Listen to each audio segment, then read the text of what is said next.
जय हिंद दोस्तों।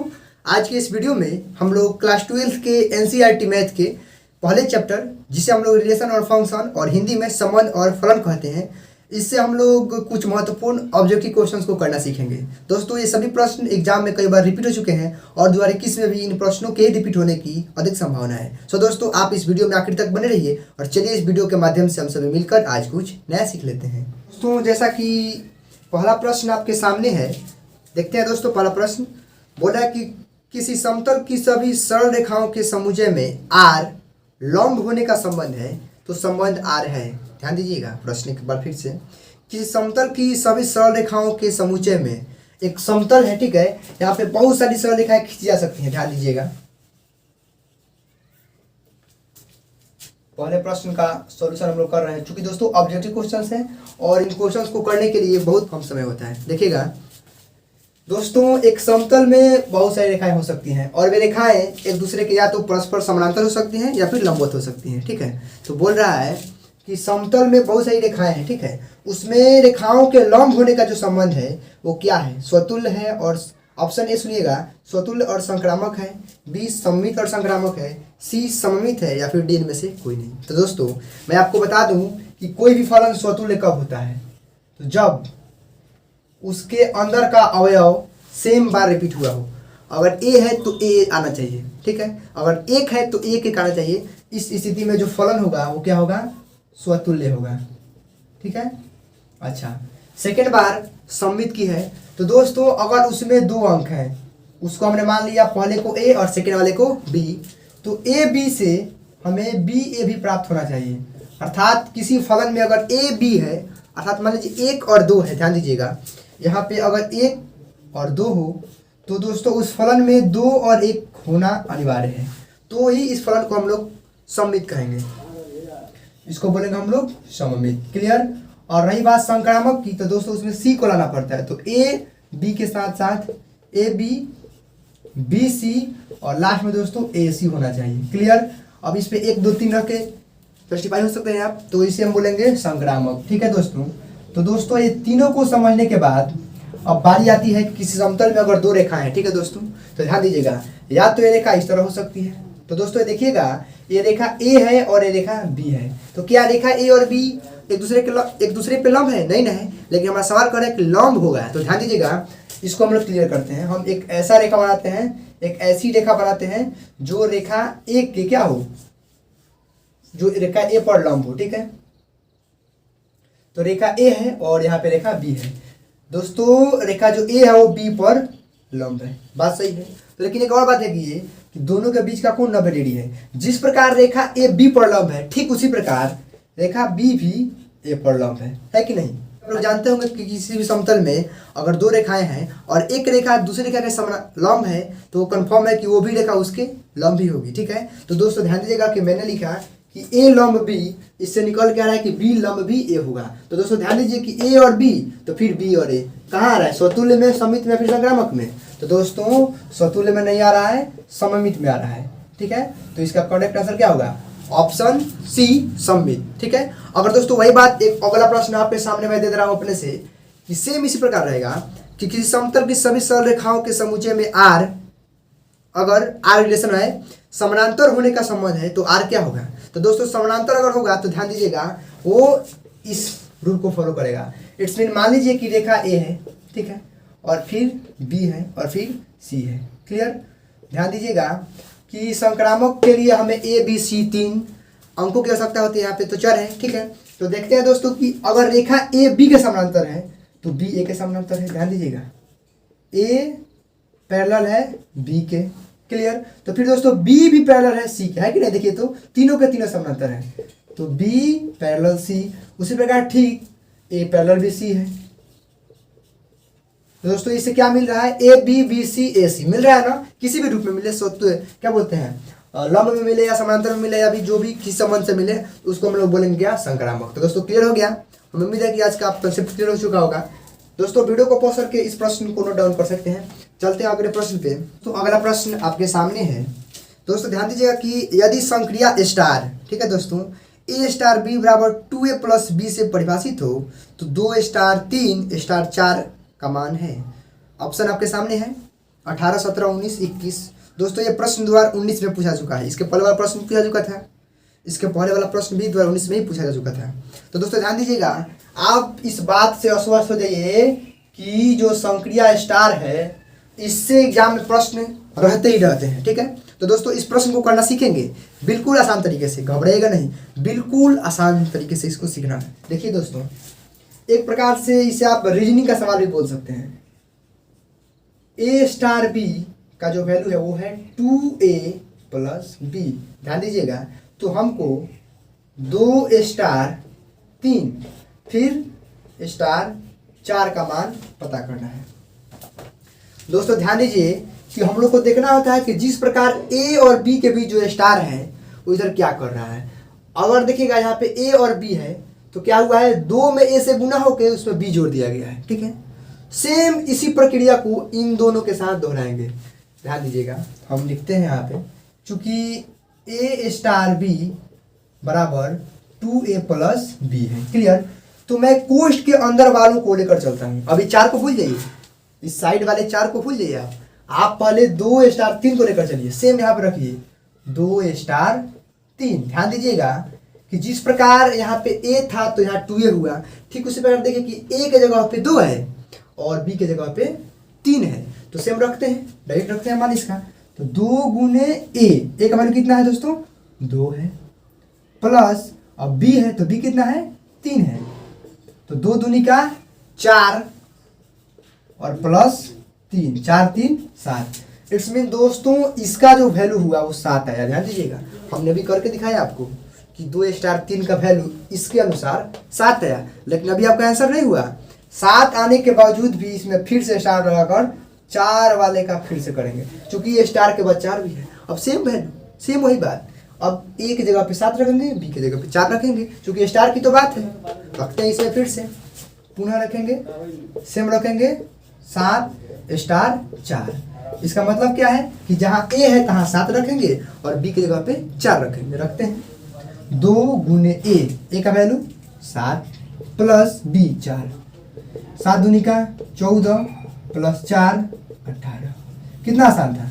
हमने क्या किया, सबसे पहले 2 स्टार 3 का वैल्यू ए बी मान कर बनाया, फिर उसके बाद 7 आया तो 7 को इसके जगह पे रखा, तो फिर स्टार 4 आ गया, 7 4 4 को फिर ए बी मान कर बनाया, इसका आंसर 18 आया। देखते हैं दोस्तों कौन सा ऑप्शन है इसका सही। तो दोस्तों इसका करेक्ट आंसर है ऑप्शन ए 18 18। कितना है जीता दोस्तों, उम्मीद कीजिएगा कि स्टार वाले प्रश्न आपसे 1 या 2 एग्जाम में जरूर पूछे जाएंगे, हर साल पूछे जाते हैं और ये मेरा पर्सनल एक्सपीरियंस है। दोस्तों वीडियो में बने रहिए। चलिए अगले प्रश्न को करना सीखते हैं। दोस्तों अगला प्रश्न आप खुद से बनाइएगा, स्टार वाला ही है, देखते हैं और इसका आंसर कमेंट जरूर कर दीजिएगा। यदि स्टार संक्रिया ए स्टार बी बराबर 3a प्लस 4b माइनस 2 है, ध्यान दीजिएगा 3 नंबर प्रश्न आपके सामने है दोस्तों, इसका आंसर कमेंट कर दीजिएगा। ए स्टार बी बराबर 3a प्लस 4b माइनस 2 से परिभाषित है, तो आपको 4 स्टार 5 का वैल्यू फाइंड आउट करना है। ऑप्शन आपके सामने है 30 20 10 15। करके देखिए दोस्तों इसको, जिस प्रकार यहाँ पे ए है ठीक उसी प्रकार यहाँ पे 4 है, और जिस प्रकार बी है उसी प्रकार यहाँ पे 5 है। इसको करके देखते हैं। इसका मतलब क्या है कि जहाँ जहाँ ए है तहाँ तहाँ 4 रखेंगे और जहाँ जहाँ बी है तहाँ तहाँ 5 रखेंगे, आपका आंसर आ जाएगा। चलिए रखते हैं हम 3 गुना ए। ध्यान दीजिएगा दोस्तों कि ए का वैल्यू कितना रखेंगे हम लोग, ए का वैल्यू हमें रखना है 4। रखते हैं 3 गुना 4 प्लस 4 गुना बी क्या है दोस्तों 5 माइनस 2। गुडमास का नियम पढ़े, पहले गुना होगा, चूंकि 2 यहाँ पे है, जोड़ घटा गुना 3 को कोई दिक्कत ना है। देखते हैं 4 3 12 प्लस 5 चौके 20 माइनस 2, 12 20 32 में से 2 जाएगा 30। इसका करेक्ट आंसर ऑप्शन ए शायद है, करेक्ट आंसर 30 होगा। दोस्तों अगला प्रश्न हमारा 4 नंबर है, देखिएगा स्क्रीन पे आपके।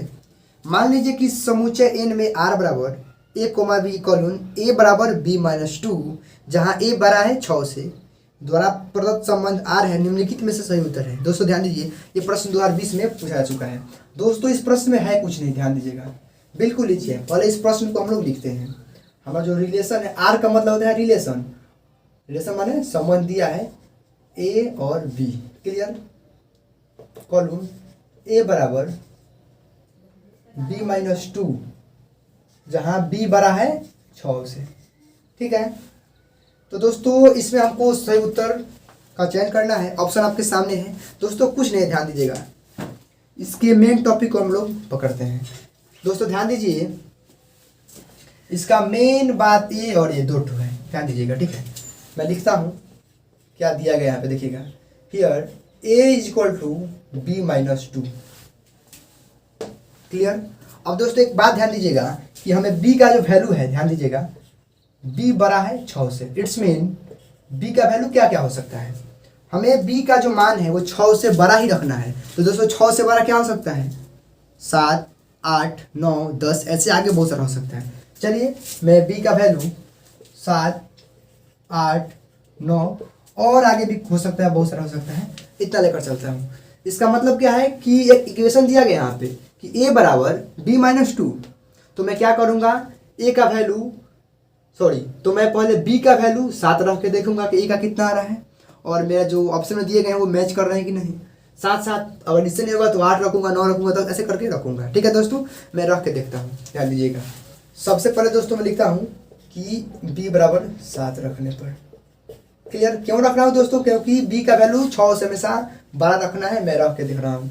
तो a का वैल्यू क्या हो जाएगा, जब b का वैल्यू 7 रखेंगे तो b की जगह पे 7 में से 2 जाएगा 5, अर्थात आपने b का वैल्यू 7 रखा और a का वैल्यू 5 आया। देखिए तो आपके ऑप्शन में से है नहीं है।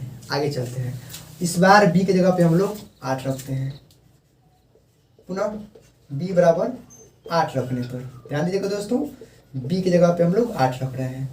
तो a का वैल्यू क्या होगा, 8 - 2, इस इक्वेशन के अनुसार, इक्वेशन के अनुसार। ठीक है, तो दोस्तों a का वैल्यू 8 में से 2 गया 6।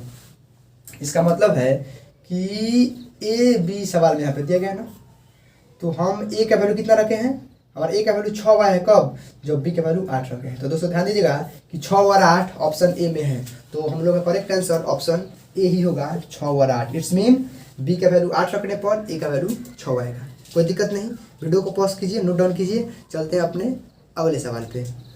दोस्तों हम लोग का अगला प्रश्न आपके सामने है 5 नंबर।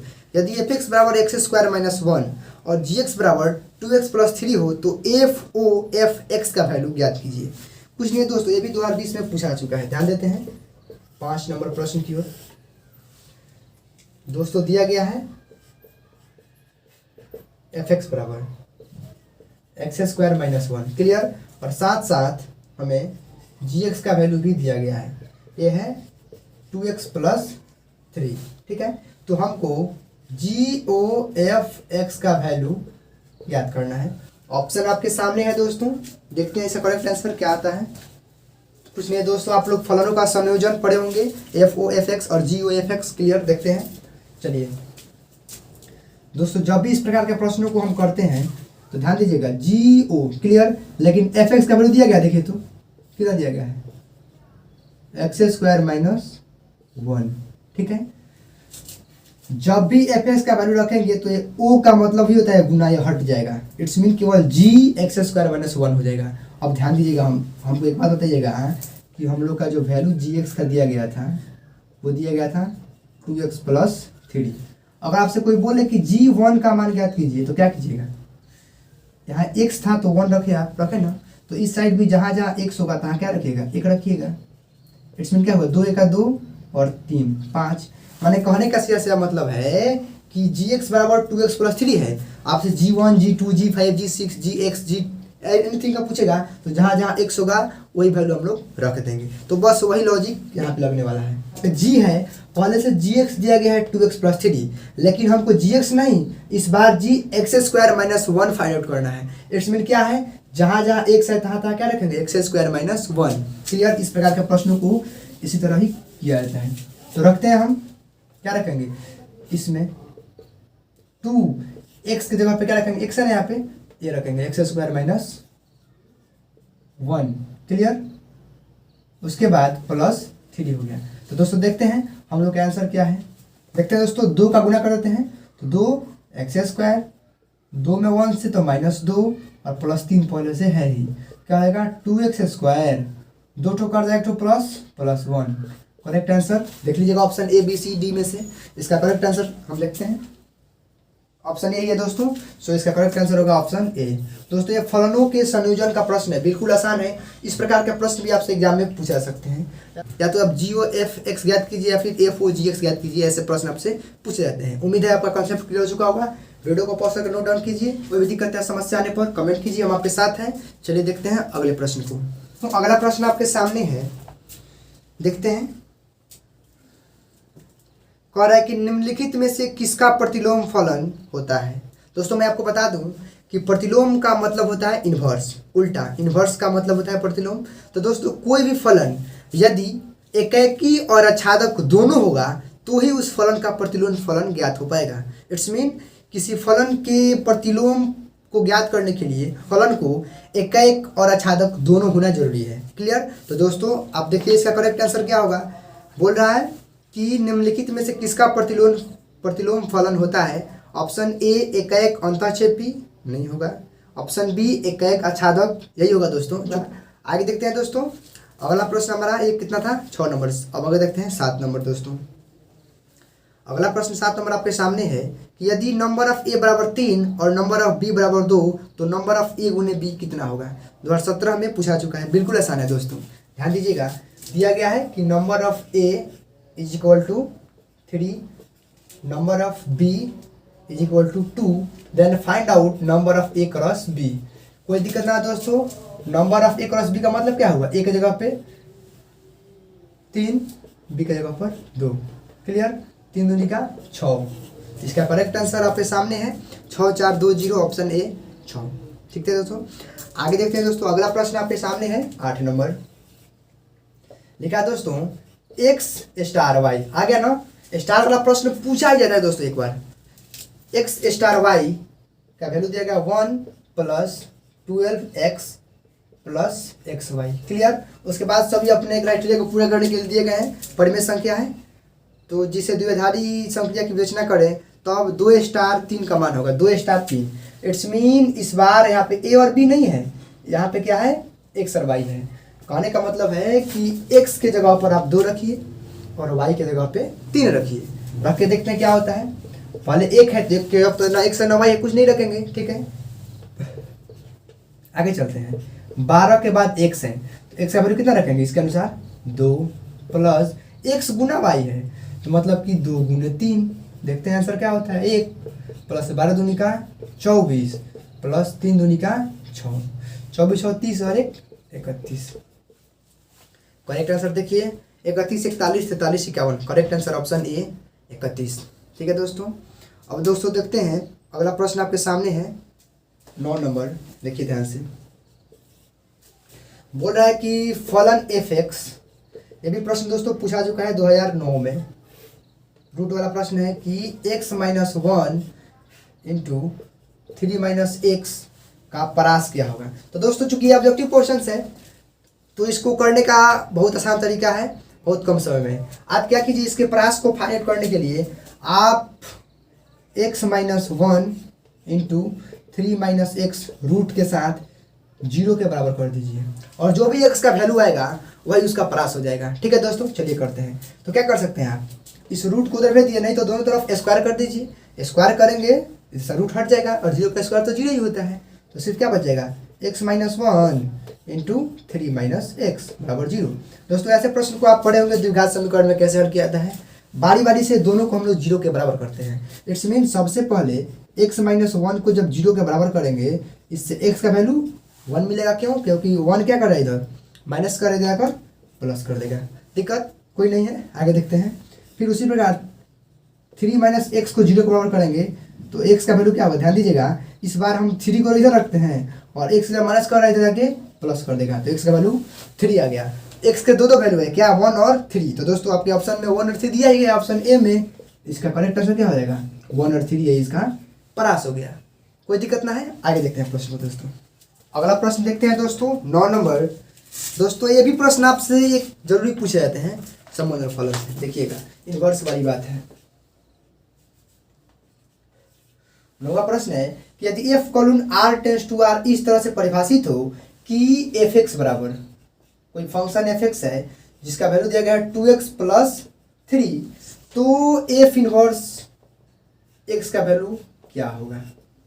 अर्थात आपको इस फलन का इनवर्स इट्स मीन प्रतिलोम फलन ज्ञात करना है। तो ऐसे प्रश्नों को करने का बिल्कुल आसान तरीका है, बिल्कुल आसान तरीका। देखिएगा क्या करते हैं हम कि दोस्तों ये 2x प्लस 3 को हमेशा y मान लेते हैं, क्योंकि fx को y माना ही जाता है। तो fx का वैल्यू 2x प्लस 3 को y मान लिए और इससे आप x का वैल्यू ज्ञात कर लीजिए। x का वैल्यू जब ज्ञात करेंगे क्या होगा, 2x बराबर पहले से y इधर है और 3 इधर माइनस कर, सॉरी 3 इधर प्लस कर रहा है, इधर आकर माइनस करेगा। आपको वैल्यू प्राप्त करना है x का, इसीलिए 2 इधर गुना कर रहा है, इधर क्या करेंगे हम भाग दे देंगे, कोई दिक्कत नहीं है। और एक छोटा सा लॉजिक क्या है कि चूंकि आंसर तो x में है, चूंकि x एफ इनवर्स x का वैल्यू ज्ञात करना है, आपके पास समय कम है, आप क्या कीजिए x जगह सॉरी y की जगह पर x रखिए, आपका हो गया आंसर।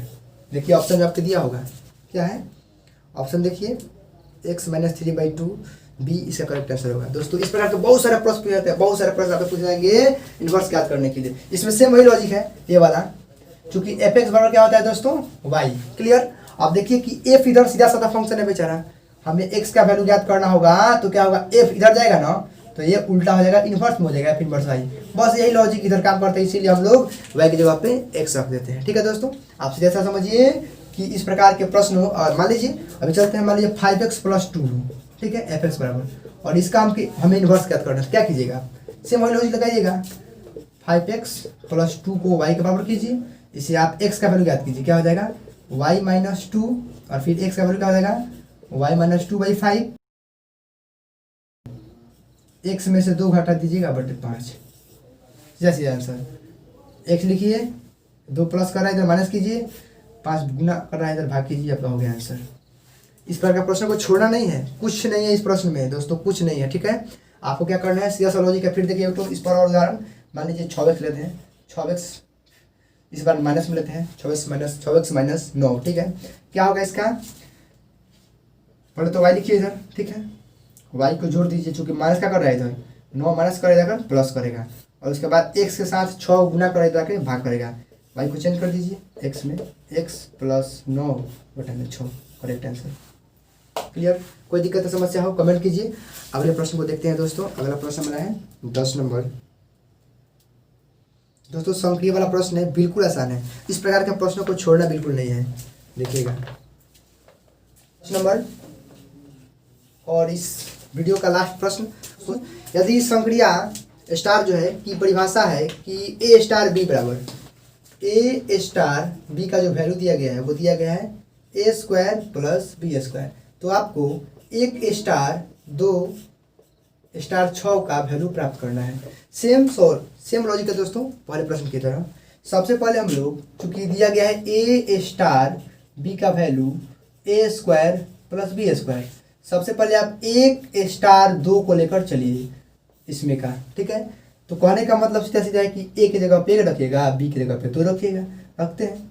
1 का स्क्वायर जो बी है तो 2 का स्क्वायर, 1 का स्क्वायर 1, 2 का स्क्वायर 4, 4 1 5, इसी जगह पे क्या आ गया 5, तो फिर 5 के बाद स्टार 6 रख पे करेंगे, फिर और लिखते हैं 5 स्टार 6।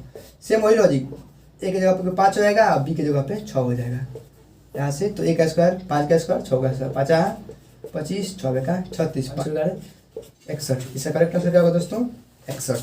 ऑप्शन देखिए, ऑप्शन सी करेक्ट आंसर है। दोस्तों कोई भी दिक्कत या समस्या हो कमेंट कर सकते हैं। दोस्तों इस प्रकार के प्रश्नों को बिल्कुल नहीं छोड़ना। मैं आपको कुछ होमवर्क दे रहा हूँ, हो सके तो आप उसको कर लीजिएगा और उसका आंसर वीडियो के नीचे कमेंट कर सकते हैं। ध्यान दीजिए दोस्तों, आपको यदि कोई फलन एफ एक्स है और वो दिया गया है 5x प्लस 4, तो आपको एफ इनवर्स एक्स ज्ञात करना है। बिल्कुल आसान तरीका बताया है आपको, कुछ नहीं, मैं इसका आंसर ही बता दे रहा हूँ, बिल्कुल आसान है। क्या हो जाएगा, आप क्या करना था, x में से y की जगह पे x लिखना था, x में से ये 4 क्या कर रहा है, जुड़ रहा है तो घटा देना था। क्लियर, और फिर 5x है तो 5 क्या कर रहा है, गुना, नीचे भाग कर देना है, हो गया आपका आंसर। इस प्रकार बहुत सारे प्रश्नों का रिवीजन आप लोग कर लीजिएगा, ऐसे प्रश्न एग्जाम में पूछे जाते हैं। ठीक है दोस्तों, उसके बाद दोस्तों रही बात स्वतुल्य, सममित और संक्रामक की, तो मैंने बता दिया था कि कोई भी फलन स्वतुल्य कब होता है, शुरू में ही, सममित कब होता है और संक्रामक कब होता है। और दोस्तों रही बात कोई फलन क्या बोलते हैं, प्रतिलोम कब होता है, तो जब वह एकाएक और आच्छादक दोनों हो। एकाएक और आच्छादक क्या होता है दोस्तों, आप लोग जानते होंगे, इस प्रकार पढ़े होंगे, कि अगर